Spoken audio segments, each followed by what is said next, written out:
আমাদের তাহিরি ভাইকে নিয়ে, আমাদের কলিজার দনকে নিয়ে আজকে যারা সুদের তকমা লাগাচ্ছেন, আর আজকে ওনার বিরোধিতা করতে গিয়ে সুদের তহমত লাগাচ্ছে, আমি বলবো সেই সুদের তহমতটা আপনার গাড়িও আছে।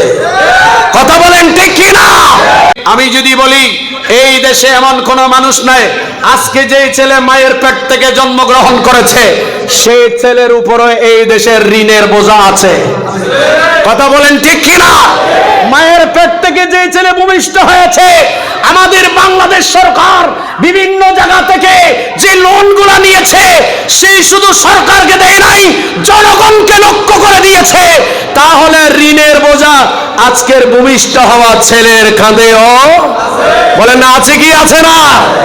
আমরা যখন সরকারদেরকে তথ্য দিই, সেই সরকারি তথ্যের মধ্যে যারা আলেম ওলামা স্কুল কলেজ ইউনিভার্সিটি মাদ্রাসা আছে ওনাদের টাকা পয়সা আসে ডাইরেক্ট না, সবার টাকা পয়সা স্যালারি বেতন আসে কোথায়? ব্যাংক হয়ে। ঠিক কিনা? জোরে বলেন না ঠিক কিনা? এই দেশে যারা ফকির আছে তাদেরও ব্যাংক আছে, ঠিক কিনা? কৃষক যারা তাদেরও ব্যাংক আছে, সেই ব্যাংকের মধ্যে হালাল এবং হারাম দুইটি বিষয় আছে, ঠিক কিনা বলেন? যারা আজকে ওনার বিরোধিতা করতে গিয়ে সুদের তহমত লাগাচ্ছে, আমি বলবো সেই সুদের তহমতটা আপনার গাড়িও আছে। কথা বলেন ঠিক কিনা? সুতরাং লম্বা কথা বলবো না, আমরা সুন্নিরা সুদকে লালন পালন করি না। সুদের বিরুদ্ধে ওয়াজ আমরা তখনও করেছি, এখনো করছি। আহাল্লাহুল বাইয়া ওয়া হারামার রিবা, আল্লাহ পাক ব্যবসাকে হালাল করেছেন, সুদকে হারাম করেছেন, হারাম করেছেন।